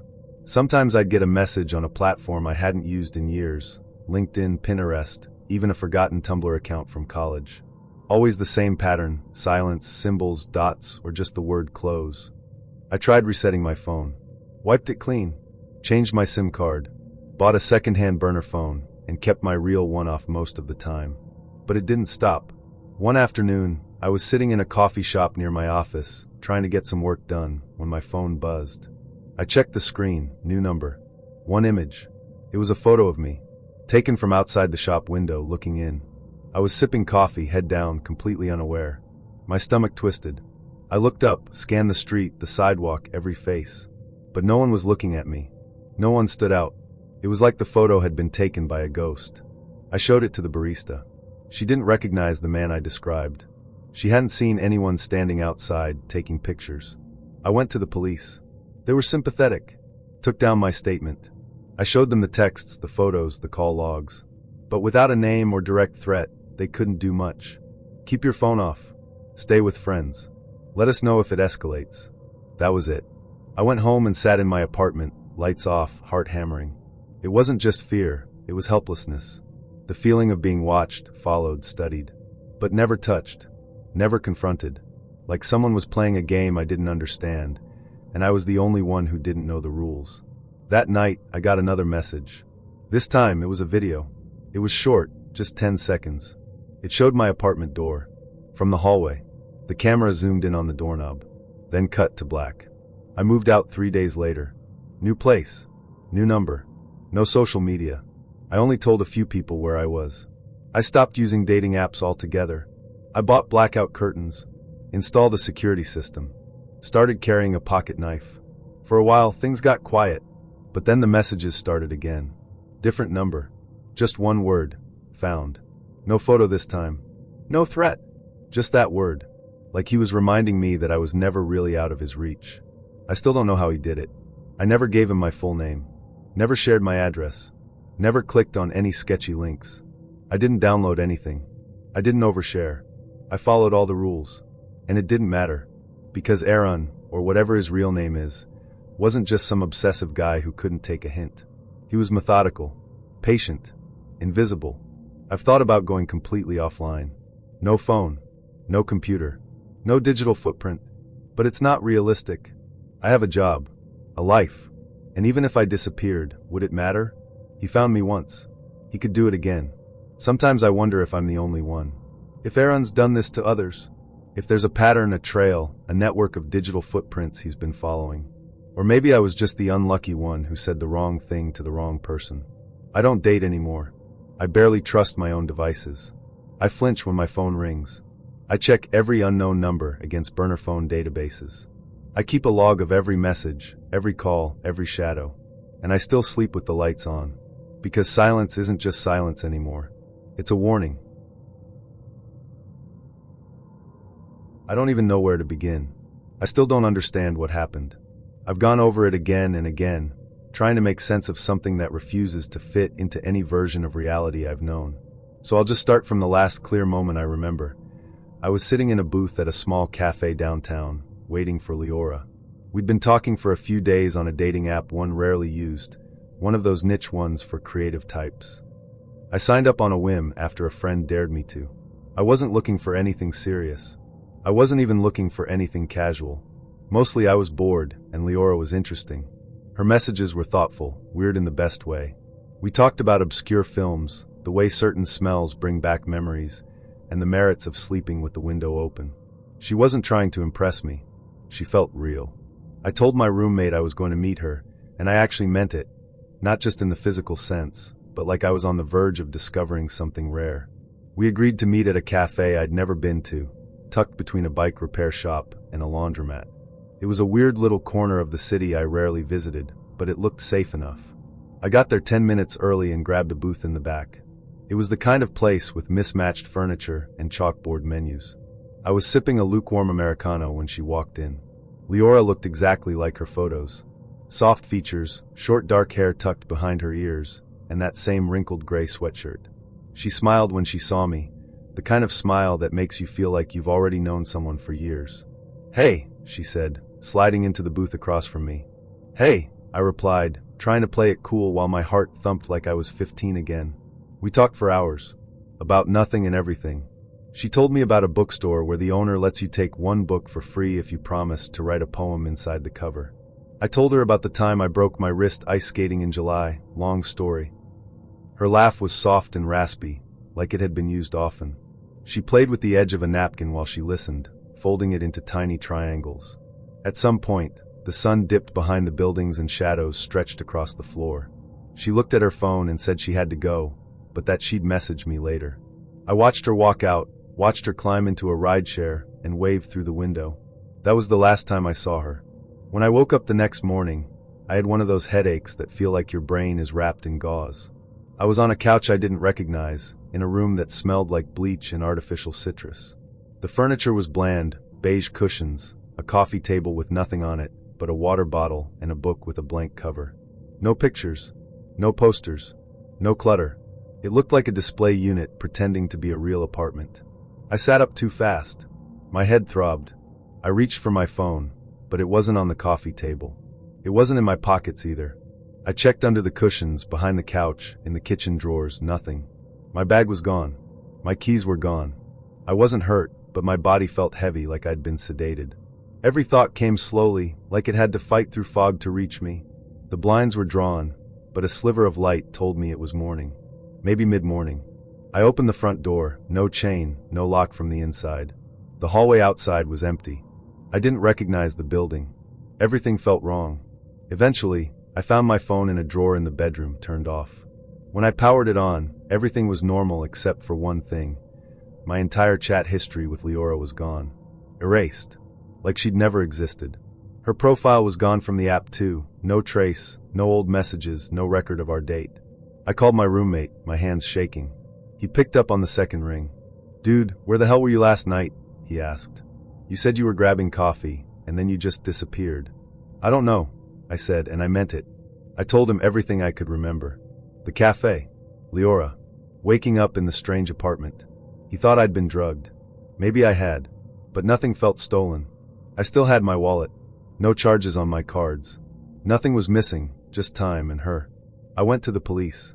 Filed a report. Described her, the cafe, the rideshare, the apartment. But without evidence of a crime, no injuries, no theft, they couldn't do much. They were polite but dismissive. One officer suggested I might have just drunk too much and blacked out. I hadn't had a single drink. I returned to the cafe a few days later. The same barista was there. I asked if she remembered me. She said she did. "You were sitting alone for like an hour," she told me. "No, I was with someone," I said. "A woman. Short hair. Gray sweatshirt. We were in the back booth." She frowned. "You were alone." I walked out feeling like I was losing my mind. I started looking into the apartment. Traced the address from the rideshare history on my phone. But there was nothing listed. No rental, no tenant record. Just an empty space in a building that was supposedly under renovation. I told a few people what happened. Some believed me. Most didn't.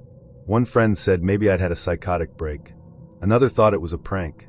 My roommate said it was probably someone running a scam that didn't go all the way, maybe trying to get into my phone or clone my data. But none of that explained how she knew so much about me.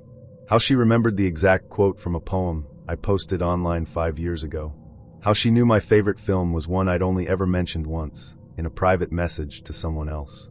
I started to wonder if Leora had been watching me long before we matched. I deleted the app, changed my passwords, turned off every location setting on my phone. But it didn't help. The fear wasn't about someone breaking in anymore. It was about what had already gotten in. A few weeks later, I received a message from an unknown number. Just a single photo, me sitting in the cafe, taken through the window from outside. I was leaning forward, smiling like I was talking to someone, but the booth across from me was empty. I stared at that photo for a long time. Then I deleted it. I couldn't sleep for 3 nights after that. We matched on a dating app one wasn't even taking seriously. I'd had a few failed relationships, a couple of awkward dates, and my expectations were buried somewhere below sea level. But Talia was different, or at least she seemed to be. Her photos weren't overdone. No filters, no duck lips. Just her smiling with a dog in one, reading in another, and sitting on a rooftop with a coffee mug in the third. Her bio was short but clever. Good at bad karaoke. Fluent in movie quotes. Looking for someone who won't ghost at brunch. We started chatting. She was funny. sharp, could match my sarcasm beat for beat. Our conversations weren't just about music and hobbies, they had depth. She asked real questions, remembered the small stuff, and actually listened when I answered.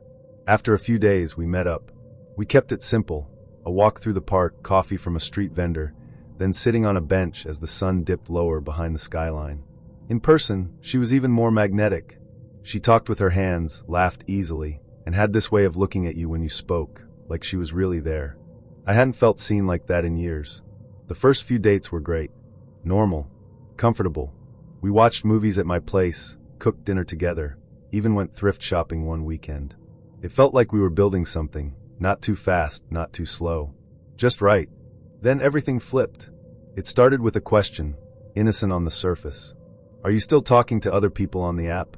I said no. Because I wasn't. I'd unmatched everyone else once things with her started feeling real. I figured that was the respectful thing to do. She nodded, smiled, and said, cool. Just wondering. That night, she stayed over. We watched a movie, fell asleep on the couch, and in the morning, she kissed me goodbye like everything was fine.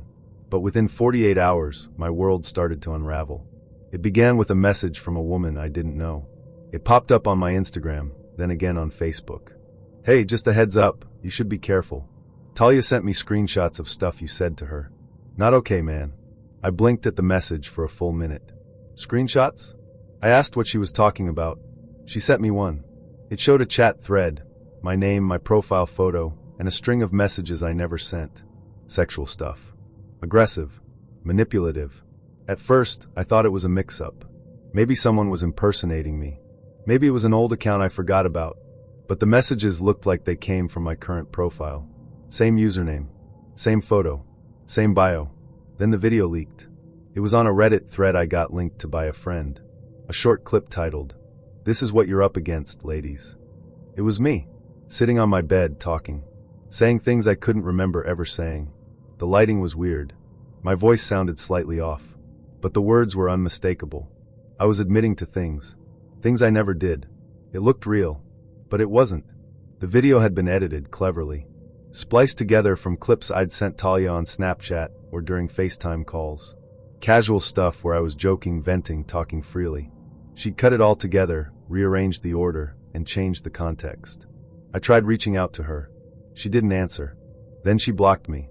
I went back through our messages, nothing controversial, nothing I'd regret. But then I realized she had everything. Voice memos, scamshots, old photos, casual banter that could be twisted. She'd built a library of my words and expressions and used them like puzzle pieces to create a version of me that didn't exist. I contacted the app's support team, reported her, sent them the video, the screenshots, the messages I received from strangers. Their reply? We're looking into it. Please be patient. But nothing happened. Meanwhile, my reputation was falling apart. People I barely knew started messaging me, accusing me, calling me names. Friends I'd known for years stopped responding to my texts. My boss pulled me into his office and said someone had sent an anonymous email with disturbing content about me. I had to explain that I was being targeted, that it was all fake. He didn't say it, but I could see it in his eyes. He wasn't sure if he believed me. I started feeling like a ghost in my own life, like I'd been replaced by a version of me I couldn't control. I went through all my devices, checked for spyware, changed passwords, factory reset my phone. But it didn't matter. The damage was already done. And then she vanished. One day, her number stopped working. Her social media went dark. The app removed her profile. Either she deleted it or they finally acted. But by then, it was too late. I tried to track her down, searched for her full name, ran background checks, even hired a cheap online investigator. Nothing came up. It was like she'd never existed outside the app. It's been months. Some of the rumors died down. Some people forgot. But not everyone. Every now and then, someone I haven't talked to in a while brings it up. Hey, didn't you have some drama with that girl from the app? I never know what to say. I still don't know why she did it. Revenge? Boredom? Was it a game to her? Was I just a target she picked at random? Or had she done this before? I think about that sometimes. About how easy it was for her to destroy me digitally. How she gathered my words and gestures, reshaped them into a weapon, and walked away without leaving a trace. When you hear a story about a creepy neighbor, You always assume it happened to someone else, someone who ignored warning signs, someone who lived in a sketchy part of town, someone who didn't trust their gut. I used to think that too, until it happened to me. The irony? I matched with Merrick on a dating app while sitting in my apartment, completely unaware that he lived just 2 floors above me. It started innocently enough. I was scrolling late one night after finishing a long shift and couldn't sleep. His profile was short and kind of cryptic. Music, night drives, black coffee, and people who know when to be quiet. His photos were dark and moody. Him on a fire escape, playing guitar in dim lighting, and one where he was looking away from the camera, cigarette in hand. It gave off a brooding, artsy vibe, which usually wasn't my type. But something about the way he wrote his bio caught my eye. It felt deliberate. I swiped right. We matched instantly. Less than a minute later, he messaged, "You look like you sleep with the window open." I respect that. It was a weird opener, but I laughed. We started talking. He was clever, quick with responses, and had a dry humor that I found kind of addictive. He asked questions nobody else did. What song makes you feel like you're floating? What do you smell when you're anxious? What kind of silence do you like? We talked late into the night for several days. Then he asked if I wanted to hang out in person. I hesitated, said maybe, and he surprised me by asking which building I lived in. I told him, and he replied, "No way. I'm in the same one. 7B. I lived in 5C. At first, it felt like a weird, exciting coincidence. I'd never seen him in the building, but I'd only been living there a few months, and people tend to keep to themselves in our complex. I agreed to meet. He came down to my place that Friday night, brought a bottle of wine and a playlist on his phone that he called music for long glances across dim living rooms. It was pretentious, but also kind of charming. He was taller than I expected, quiet in person but confident.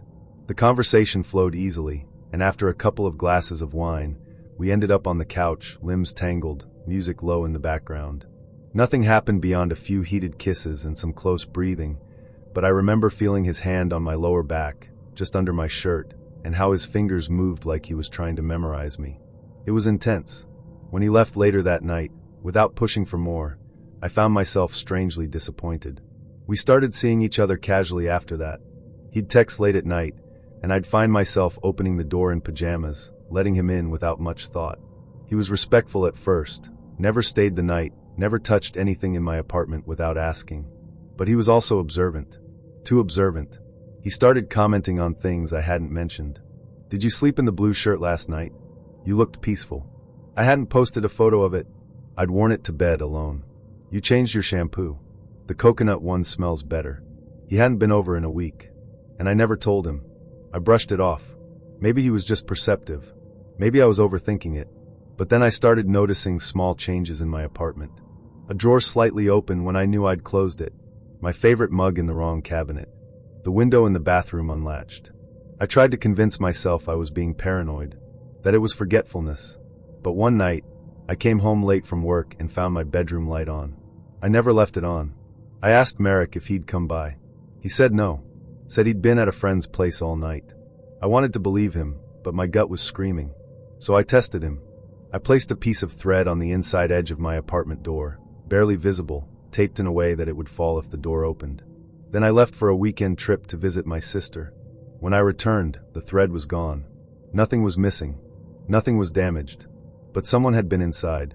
I changed my locks that night. I stopped answering Marek's messages. I told him I was overwhelmed with work, that I needed space. He didn't push, but he didn't disappear either. He started bumping into me more often. In the elevator, in the laundry room, in front of the building, just as I was heading out. Always alone. Always smiling like nothing was wrong. "You've been quiet," he'd say. "I miss our late night talks." I'd nod, fake a smile, and get away as quickly as possible. Then things escalated. One night, around 2 a.m., I woke up to a sound. Not loud, just a soft click, like a door latch. I sat up, heart racing. My apartment was dark, silent. I crept to the hallway and flipped the light on. The front door was closed. Locked, but the chain was hanging loose. I always latched the chain at night. I called the building manager the next day and asked if anyone had accessed my unit. He said no. I asked if there were spare keys in circulation. He said only the maintenance team had them. I changed the locks again, bought a door camera, started sleeping with a bat next to my bed. The next time I saw Merrick, he was sitting on the steps out front, smoking a cigarette. He looked up as I approached and smiled like we were old friends. "You look tired," he said. "Still not sleeping well?" My skin prickled. I didn't reply, just walked past him, heart pounding. A few nights later, I checked the footage from the door camera. I'd been reviewing it every morning just in case. At 3:12 a.m., the night before, the footage showed the hallway outside my door. Empty at first. Then Merrick appeared. He stood in front of my door for nearly 7 minutes. Didn't knock. Didn't try to open it. Just stood there, breathing, listening. Then he leaned toward the door, so close his breath fogged the lens, and whispered something. I couldn't hear it, but I rewound the video a dozen times, watching his lips. "Let me in." I filed a police report the next day. They said there wasn't enough for a restraining order, no break-in, no physical threat. Just weird behavior. They advised me to document everything. Stay alert. Avoid contact. I considered moving, but rent was cheap and I had nowhere else lined up. I installed more locks, added cameras inside the apartment, and started carrying a small knife when I left the building. I told friends. I told my boss. I made sure people knew where I was at all times. And Merrick? He vanished. No more texts. No more bumping into him. His apartment upstairs went quiet. I thought maybe he'd moved out. Maybe the police scared him. Maybe I was free. Then one night, I had a dream, vivid, disorienting. I was in my apartment, but nothing was in its right place. The walls were too close, the air too still. I could hear breathing, but not my own. I woke up drenched in sweat. Got up to splash water on my face. As I walked past the living room, I noticed something strange. One of the couch pillows was out of place. A small thing, but I knew I hadn't touched it. I checked the camera footage again. Nothing. No movement. No alerts. Then I realized the camera only covered the front door. Whoever had been in the apartment had come through the window. I moved 2 weeks later. Different city. Different job. New phone number. Knew everything. There's a moment you can feel when someone is trying to pull you into something. You don't always recognize it right away. Sometimes it's subtle. A glance that lingers too long. A phrase that sounds rehearsed. A silence that stretches just beyond what's comfortable. With Saren, that moment came a little too late. We matched on a sleek, members-only dating app I'd joined with a referral code from a friend. The kind of platform that markets itself as curated, with application reviews and profile vetting. It was supposed to filter out the chaos of modern dating. No bots, no fake profiles, no games. She responded almost instantly to me. "Maybe you're closer than you think." It was a strange answer. But it didn't feel like a line. It felt like she believed it. We started talking. Saren wasn't like anyone I'd met before. She didn't ask about my job or my favorite movies. She asked about my thoughts, my values, my fears. What do you think happens when you finally stop pretending? What does freedom mean to you? Our conversations felt like therapy and poetry at once. I didn't even notice how quickly I started opening up. She had this way of listening, or maybe it was just reading my messages, that made me feel understood in a way I hadn't felt in years. After a few days, she suggested we meet. "I don't usually meet people this soon," she said. "But I think you're ready." That phrasing struck me, "You're ready," like it wasn't just about grabbing coffee. Like she was inviting me into something. She sent me an address, not a cafe, not a bar, but a private residence in a quiet neighborhood I'd never been to. I hesitated. Then curiosity won. The house was beautiful, minimalist, with clean lines and soft lighting. It didn't feel like someone's home. It felt like a retreat. Saren greeted me at the door barefoot, dressed in loose, neutral tones. She hugged me like we'd known each other for years. Inside, there were others. 4 or 5 people, all around our age. They greeted me warmly, by name, even though we'd never met. "This is your first gathering," Saren said. "You're a guest tonight. No pressure. Just listen." They called themselves the Circle. Not a group. Not a cult. Just people, they said, who had stepped out of the noise and into clarity. They talked about energy, alignment, the illusion of modern life. Everyone had a story. A moment where they realized the world they'd been living in wasn't real, and the Circle had helped them see. I didn't say much that night. I just listened. But I couldn't deny how calm I felt. How gentle everything was. No one was trying to sell me anything. No one asked me for money. They just wanted me to be present. At the end of the night, Saren walked me to the door. "You're safe here," she said. "Let me know when you're ready to return." I didn't know what that meant, but I nodded. Over the next few weeks, we grew closer. I stopped using the app. Saren and I were texting every day, sometimes calling, sometimes just sending long voice notes. She invited me to more gatherings, always quiet, always serene. We sat in circles, shared thoughts, listened to guided meditations. People brought handmade food, read poetry, played music. It didn't feel like indoctrination. It felt like peace. I started recognizing the same faces. Started learning their names. Each of them had a different story, but they all had the same look in their eyes, calm, focused, almost too still. Saren and I never talked about exclusivity, but it felt understood. We weren't just dating. We were aligning. One night, after a gathering, she pulled me aside. "There's something I want to show you," she said. We went upstairs, away from the others. She handed me a small leather-bound book.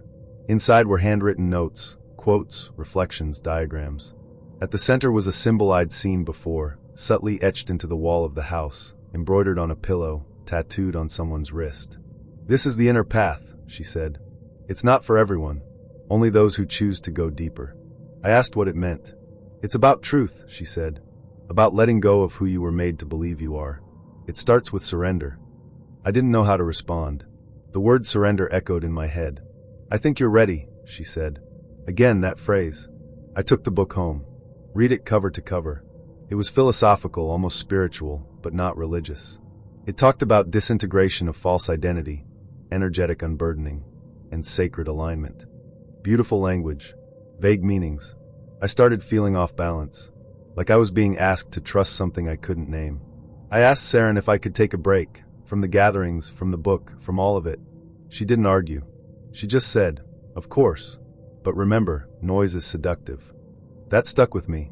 Over the next few days, I started seeing things differently. Red flags began to surface. The members of the circle weren't just aligned, they were controlled. They dressed alike, spoke alike. Saren's voice, once fluid and warm, now sounded rehearsed. Scripted. I started researching. Quietly, discreetly. There was no online presence for the circle. No website. No social media. I searched the symbol, the phrases from the book. Nothing. It was like they existed completely offline. Invisible. Then I found a thread on a private forum, buried deep, written by someone who had once been invited in. They described being love-bombed, emotionally isolated, and then gradually pushed to cut off ties to friends and family. No threats, no coercion, just a slow, gentle erasure of the outside world. They mentioned Saren. That night, I didn't sleep.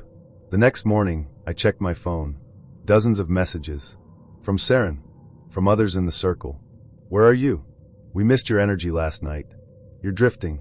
Come back to center. Don't lose your alignment." I didn't respond. Then the messages turned. "You're letting fear dictate your choices. We only wanted to help you heal. You're not who we thought you were." Then silence. I moved out of my apartment a week later. Changed my number. Blocked every contact I didn't recognize. Got a new phone. Started therapy. It's been a year. I still don't know what the circle really was. A cult? A movement? A psychological experiment? All I know is, they don't need to chain you to control you. Sometimes all they need is love. The kind that listens deeply, holds you gently, and slowly rewrites who you think you are. Before cashing, I thought I was too smart to fall for a scam. I'd read the articles, watched the documentaries, rolled my eyes at people who sent money to strangers they met online. I wasn't naive. I didn't believe in fairy tales. I knew how to spot a lie. At least, I thought I did. We met on a dating app that catered to professionals, the kind where people list their job titles like badges of honor. His profile was understated. Just 3 photos. One of him in a sleek black turtleneck, another on a city rooftop at dusk, and one candid shot of him laughing with someone cropped out of frame. His bio read, investor, traveler, minimalist, looking for depth over drama. There was an effortless confidence in how he presented himself. I swiped right. We matched within minutes. His message came fast. "Tell me something real. No small talk." I replied, "I bite my nails when I'm anxious. And I've never been in love." There was a pause before he responded. Then, "Honest. I like that." The conversation that followed was magnetic. He was articulate, funny, and deeply curious, always asking questions that felt more philosophical than flirtatious. "Do you believe in patterns?" In luck. In the market of human connection. It was like talking to someone who spent more time reading people than reading books. He said he worked in crypto. Not the flashy Lamborghini driving stereotype. He hated those guys. He said he focused on blockchain infrastructure, long-term projects, real value. He never tried to impress me with money. In fact, he barely brought it up. "I've done well," he said once. "But that's not what makes someone rich." We started texting constantly. He sent voice messages, playlists, videos of him walking through cities at night, narrating his thoughts like I was right there with him. He made me feel like I was his secret world. Like everything he did was more interesting because I existed. We hadn't even met yet, and I was already hooked. After a few weeks, he asked if I'd ever considered investing. Not in a pushy way. Just a casual conversation. "I think you're smart," he said. "You've got good instincts. You could make your money work for you." I laughed it off. "I have a savings account. That's about it." He didn't press. "Fair enough. But if you ever want to dip a toe in, I'll show you how I started." No pressure. It felt harmless. Generous even. He wasn't asking for money. He was offering to show me the tools. At first. He sent links to articles, videos, beginner's guides. A whole folder of resources. He said he liked helping people break out of the 9 to 5 grind. "The system's not built to reward patience anymore," he said. "You either adapt or get left behind." I was intrigued. Curious. And honestly, I trusted him. So I downloaded a crypto wallet. He walked me through it on a call, even screen shared to show me how to navigate it. He never asked for my passwords or access, he just guided. I started with a small amount, $200, just to see how it worked. He congratulated me. "Welcome to the other side." Within days, my investment had grown. Slowly at first, then more rapidly. Cashin sent me news updates, charts, and explanations that made me feel like I was part of something bigger. He never overpromised. He wasn't talking about getting rich overnight, just playing the long game. Then one night he said, "I want to show you something." He sent me a link to a private network. Said it was a decentralized exchange he used for high-level trades. It looked professional, clean interface, real-time graphs, secure logins. He said he'd built parts of it himself, and that it was in beta testing. "If you want to try a real trade," he said, "I'll match whatever you put in. Just this once." I hesitated. It felt like a leap. But by then, we were video calling almost daily. I knew what his apartment looked like. I'd seen his dog. I'd watched him fall asleep on camera, breathing softly in the dark. I told myself this was different. I transferred $1,000 into the exchange. The next morning, it had doubled. Cashin congratulated me, said I had good timing, that the market had spiked overnight. "Now you're getting it." I felt the adrenaline rush. I wanted to believe that I was finally getting ahead. So I invested more. $5,000. Then $10,000. Each time the balance grew. I even withdrew $2,000 once, just to make sure it was real. It landed in my bank account within hours. That was the hook. Because once I believed I could get it back, I stopped worrying about losing it. Cashin said he was planning a big move, a multi-wallet trade involving several currencies. He wanted me in on it. "It's how people get ahead," he said. "Not by being reckless, but by being ready." He said it would require a larger deposit, at least $20,000 to access the platform's higher-tier options. I didn't have that kind of money sitting around, but I had savings, and credit, and trust. So I did it. I transferred the full amount, then waited. The platform showed the funds processing, then pending, then locked for verification. Cashin messaged me, normal. It should clear in 24 hours. But after 24 hours, it didn't. I reached out again. No response. Another 12 hours. Still nothing. The site was still live, but my login suddenly didn't work. I tried messaging him. Text didn't deliver. His number was disconnected. His social accounts vanished. The app we met on showed no trace of our conversation. It was like he'd never existed. I panicked. Called my bank. Filed a report. Reported the site. Filed a complaint with the FBI's cybercrime division. But I knew the truth. I'd been conned. Worse, I'd let it happen. I went back and reviewed everything. The photos he sent, reverse image searches showed they belonged to a lifestyle influencer in Berlin. The video calls, blurred lighting, choppy resolution, always on his end. Pre-recorded, maybe even deep-faked. I wasn't talking to Cashin. I was talking to a phantom. A team, maybe. A system built to lure people like me, a little lonely, a little curious, a little too trusting. In the aftermath, I had to explain it to my family, my friends, my bank. I felt humiliated. Not just because I lost the money, but because I'd believed in someone who wasn't real. They called it a pig butchering scam. Fatten the victim with attention and small rewards, then take everything in one cut. And I had been butchered clean. It's been 6 months. I've recovered some of the money, insurance covered part of it, and the bank managed to reverse a few of the early transfers. But the rest is gone. Cashin, whoever he was, is gone too. Or maybe he's out there with a new name, a new face, building trust with someone else. I've always been careful online. I use strong passwords. I don't click on suspicious links. I keep my social media locked down and rarely post anything personal. But none of that stopped what happened. I matched with Soren. I remember because I was curled up on the couch, eating leftover curry, and half watching a crime documentary I'd seen 3 times already. His profile popped up, and something about it made me pause. He didn't look like the others. His photos weren't polished or curated. One was black and white, taken from across a street. He was looking down, hands in his coat pockets. Another was a close-up of a bookshelf with a coffee mug balanced precariously on the edge.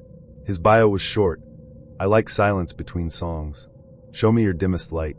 I didn't know what that meant, but I swiped right. We matched instantly. His first message came seconds later. You have the kind of face that makes a secret want to stay hidden. I should have known that was a red flag, but I was intrigued, flattered, curious.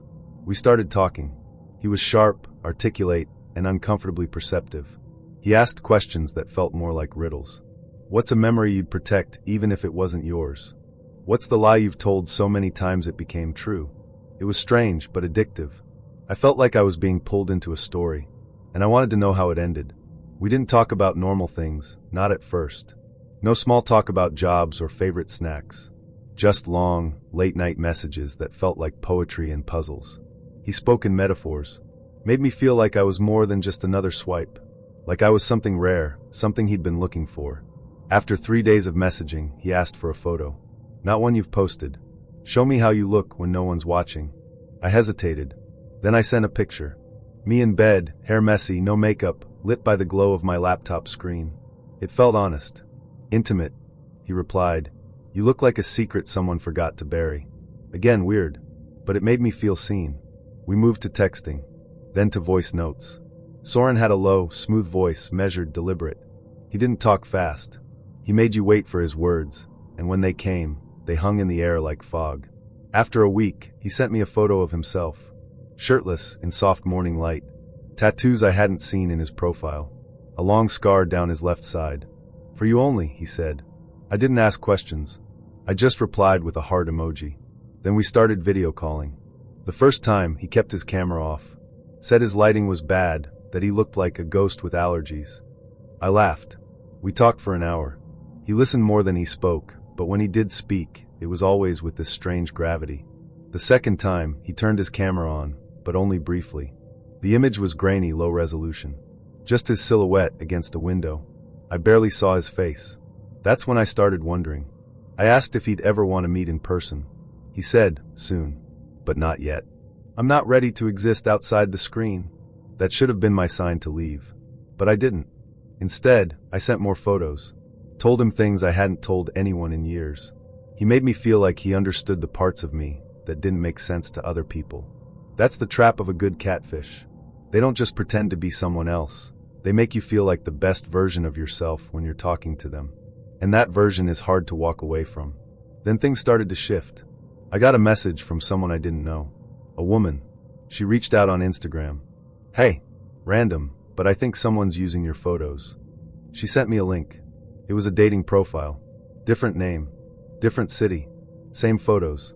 Same captions. Same bio, copied word for word from my own. I stared at it for a long time. My face. My smile. My words. But not my name. Not my account. I reported the profile. It was taken down within a day. But it didn't stop there. More kept popping up. Different platforms. Some I'd never even used. Sometimes the person was pretending to be me. Other times, they'd taken pieces of me, photos, quotes, even audio clips from voice notes I'd sent to Soren, and stitched them into someone new. I confronted him. "Are you doing this?" He didn't respond for hours. Then finally, you gave me pieces. I just rearranged them. What the hell does that mean? It means I made you more real than you were before. I blocked him, changed my passwords, deleted my accounts, told friends to be on the lookout. But the damage was already done. Someone had made me into a ghost. And then the messages started again, from different numbers, different usernames. Sometimes they were flirtatious. Sometimes they were threatening. Sometimes they were just eerie. You're beautiful when you're afraid. I liked you better when you weren't watching. I still have the photo you didn't send. I started seeing my face in places I'd never been. A friend sent me a screenshot of a Reddit thread. Someone had posted a picture of me, one I'd sent to Soren, and asked, "Anyone know her?" She ghosted me. Another friend found a fake TikTok account with clips of me spliced together, set to ominous music. The captions read like diary entries. But they weren't mine. I went to the police. They were sympathetic, but limited. Unless I could prove who was behind it, or show that financial fraud had occurred, their hands were tied. It's hard to prosecute digital manipulation, they said. It's like trying to catch smoke. I tried to track him down myself. I searched for the phone number, the email, the photos he'd sent me. Reverse image search brought up nothing. No matches. It was like he didn't exist. Or worse, he did exist, but only as a reflection of whoever he wanted to be. I started to unravel. I stopped going out, stopped trusting people. Every new follower, every message from a stranger sent me into a tailspin. I was constantly checking the internet for new versions of myself. That's the thing no one tells you about digital identity theft. It isn't just about someone pretending to be you. It's about them becoming you in ways you can't control. They say things you wouldn't. They flirt with people you've never met. They build relationships under your name. And when those people find out the truth, they don't blame the imposter. They blame you. One night, I got a package in the mail. No return address. Inside was a flash drive. No note. No explanation. I plugged it into an old laptop I didn't use anymore. Paranoia had already become my baseline. The drive contained a folder. Inside the folder were hundreds of files, photos, videos, audio clips. All of me. Sent across weeks. Months. Every selfie. Every voice message. Every time I whispered into the phone. Organized by date. Labeled meticulously. And then I found a document. A journal. Written by Soren. Except it wasn't a journal. It was a transcript. Of me. Everything I'd said. Every message I'd sent. Rewritten. Annotated. Categorized by emotion, tone, vulnerability level. He'd been studying me. Curating me. Building a digital copy of me. Not for money. Not for revenge. For control. I reported it again. Sent everything to the authorities. But without a name, without a traceable source, it was still just smoke. I moved states.